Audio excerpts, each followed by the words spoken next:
ಒಂದಾನೊಂದು ಕಾಲದಲ್ಲಿ ಒಂದು ಸುಂದರ ನದಿ ಇತ್ತು. ಆ ನದಿಯ ದಡದ ಮೇಲೆ ಒಂದು ಮಾವಿನ ಮರ. ಆ ಮರದಲ್ಲಿ ಅಳಿಲು ಮತ್ತು ಕೋತಿ ವಾಸವಾಗಿದ್ದವು. ದಿನವೂ ಸಹ ರಸಭರಿತ ಮಾವಿನ ಹಣ್ಣುಗಳನ್ನು ಕೋತಿ ಮತ್ತು ಅಳಿಲು ಸವಿಯುತ್ತಿದ್ದವು. ಈ ಹಣ್ಣು ನಂದು.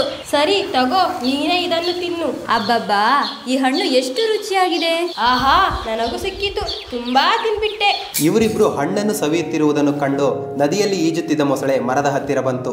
ಹಲೋ ಮಿಸ್ಟರ್ ಮಂಕಿ, ನೀವು ಏನು ತಿನ್ನುತ್ತಿದ್ದೀರಾ? ನಾವು ಮಾವಿನ ಹಣ್ಣನ್ನು ತಿನ್ನುತ್ತಿದ್ದೇವೆ. ನಿನಗೂ ಬೇಕಾ? ನಂಗೂ ಬೇಕು, ಹೊಟ್ಟೆ ಹಸಿತಿದೆ. ಆದ್ರೆ ನನಗೆ ಇಷ್ಟು ದೊಡ್ಡ ಮರ ಹತ್ತೋಕೆ ಕಷ್ಟ ಆಗುತ್ತಲ್ಲ. ತಗೋ ತಿನ್ನು, ನಿನಗೆ ಎಷ್ಟು ಹಣ್ಣು ಬೇಕೋ ಅಷ್ಟು ಕೊಡ್ತೀನಿ. ಆಹಾ, ಈ ಹಣ್ಣು ಎಷ್ಟು ರುಚಿಯಾಗಿದೆ. ಸಾಕು ಗೆಳೆಯ, ನನ್ನ ಹೊಟ್ಟೆ ತುಂಬಿತು. ನಿನ್ ಹೆಸರೇನು? ನನ್ನ ಹೆಸರು ಮೊಸಳೆ. ನಿಮ್ಮಿಬ್ಬರ ಹೆಸರೇನು? ನನ್ನ ಹೆಸರು ಹಾರು ಅಳಿಲು, ಇವನು ಕೋತಿ. ನನ್ನ ಹೆಂಡತಿ ರುಕ್ಕುಗೆ ಹಣ್ಣುಗಳೆಂದರೆ ತುಂಬಾ ಪ್ರೀತಿ. ಇನ್ನಷ್ಟು ಹಣ್ಣುಗಳನ್ನು ಕೊಡುವೆಯಾ? ಅಷ್ಟೇ ತಾನೇ, ಸ್ವಲ್ಪ ಏನು, ಜಾಸ್ತಿನೇ ಕೊಡ್ತೀನಿ ಬಾ. ತುಂಬಾ ಧನ್ಯವಾದ ಗೆಳೆಯರೇ. ಹೀಗೆ ಪ್ರತಿದಿನವೂ ಮೊಸಳೆ ಮರದ ಹತ್ತಿರ ಬಂದು ಅಳಿಲು ಮತ್ತು ಮಂಗನ ಬಳಿ ಹಣ್ಣನ್ನು ಕೇಳಿ ತಿಂದು ತನ್ನ ಹೆಂಡತಿಗೂ ಹಣ್ಣನ್ನು ತೆಗೆದುಕೊಂಡು ಹೋಗ್ತಿತ್ತು. ಇದರಿಂದ ಈ ಮೂವರ ನಡುವೆ ಆತ್ಮೀಯವಾದ ಸ್ನೇಹ ಬೆಳೆಯಿತು. ರುಕ್ಕು, ನಿನಗೋಸ್ಕರ ಸಿಹಿಯಾದ ಮಾವಿನ ಹಣ್ಣನ್ನು ತಂದಿದ್ದೇನೆ. ಹೇಗಿದೆ ರುಚಿ ನೋಡು. ಆಹಾ, ಎಷ್ಟು ರುಚಿಯಾಗಿದೆ ಈ ಹಣ್ಣು. ಎಲ್ಲಿಂದ ತಂದೆ? ಅದಾ, ನನ್ನ ಸ್ನೇಹಿತರು ಕೊಟ್ಟದ್ದು. ಹೌದಾ? ಹಾಗಾದ್ರೆ ದಿನವೂ ಆ ಹಣ್ಣನ್ನು ತಿನ್ನುವ ಕೋತಿ ಮತ್ತು ಅಳಿಲಿನ ಹೃದಯ ಇನ್ನೆಷ್ಟು ರುಚಿಯಾಗಿರಬಹುದು. ನನಗೆ ನಿನ್ನ ಸ್ನೇಹಿತರ ಹೃದಯ ಬೇಕು. ಓ, ಅದ್ ಹೇಗ್ ಸಾಧ್ಯ? ನಿನಗೆ ನಾನ್ ಬೇಕಾ ಅಥವಾ ನಿನ್ನ ಸ್ನೇಹಿತರು ಬೇಕಾ? ಹೆಂಡತಿಯಿಂದ ಸಂಕಷ್ಟಕ್ಕೆ ಸಿಲುಕಿ ತನ್ನ ಸ್ನೇಹಿತರನ್ನು ಮನೆಗೆ ಕರೆಯಲು ಕುತಂತ್ರ ಹೂಡಿದ ಮೊಸಳೆಯು ಮಾವಿನ ಮರದ ಬಳಿ ಬಂದಿತು. ಗೆಳೆಯರೇ, ನನ್ನ ಪ್ರೀತಿಯ ಗೆಳೆಯರೇ. ಓ, ಯಾರಪ್ಪ ಅದು? ಮೊಸಳೆನಾ? ಮತ್ತೆ ಹಣ್ಣುಗಳು ಬೇಕಾ? ಇಲ್ಲ, ಬೇಡ ಕಣೋ. ನನ್ನ ರುಕ್ಕು ನಿಮ್ಮನ್ನು ಅತಿಥಿಯಾಗಿ ಕರೆತರಲು ಹೇಳಿದ್ದಾಳೆ. ನಾನ್ ಬರಲ್ಲಪ್ಪ, ಅವರು ಮೋಸಗಾರರು. ನಮ್ ತಿನ್ಬಿಟ್ರೆ. ನಿಮ್ಮ ಹೆಂಡತಿ ಸಿಹಿಯಾದ ತಿಂಡಿ ಮಾಡ್ತಾಳಾ? ಹೌದಪ್ಪ, ಮಾಡ್ತಾಳೆ. ಬರ್ಬೋದಿತ್ತು, ಆದ್ರೆ ನಂಗೆ ಈಜ್ ಬರಲ್ವೇ?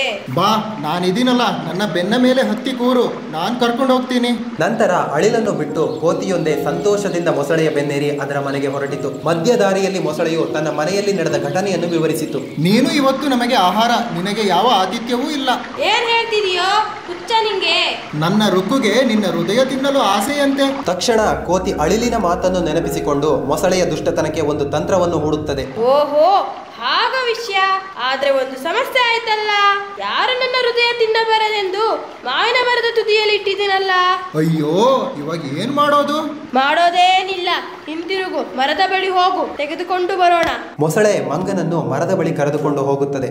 ನಂತರ ಮಂಗ ಮರ ಏರಿ ಕೂರುತ್ತದೆ.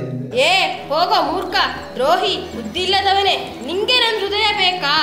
ಹೋಗು, ಮೊದಲು ನಿನ್ನ ಹೃದಯ ತೆಗೆದುಕೊಂಡು ಬಾ. ನಿನ್ ತಲೆಯಲ್ಲಿ ಬುದ್ಧಿ ಇದೆಯೋ ನದ್ದಿ ಇದೆಯೋ? ಹೃದಯ ಇಲ್ಲದ ಯಾವ ಜೀವಿ ಬದುಕುತ್ತೆ? ಅದನ್ನು ಕಿತ್ತಿಡಲು ಆಗುತ್ತಾ?